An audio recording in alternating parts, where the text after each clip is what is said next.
تاجدار مدینہ صلی اللہ علیہ وسلم نے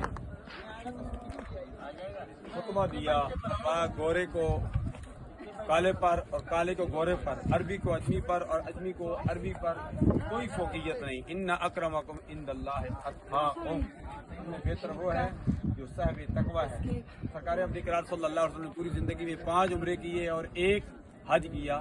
یہاں حجۃ الوداع کا سرکار ابن اقرار صلی اللہ علیہ وسلم نے خطبہ دیا، الیوم اکملت لکم دینکم واتممت علیکم نعمتی ورضیت لکم الاسلام دینا۔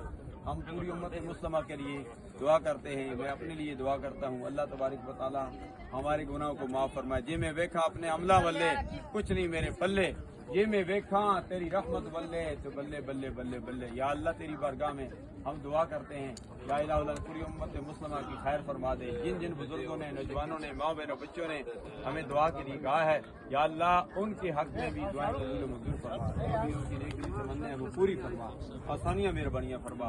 ربنا ظلمنا انفسنا وان لم تغفر لنا وترحمنا لنكونن من الخاسرین ونفوض امورنا الى اللہ ان اللہ بصیر بالعباد۔ یا اللہ اس پاک مقدس مقامات کی بار بار حاضریوں سے مشرف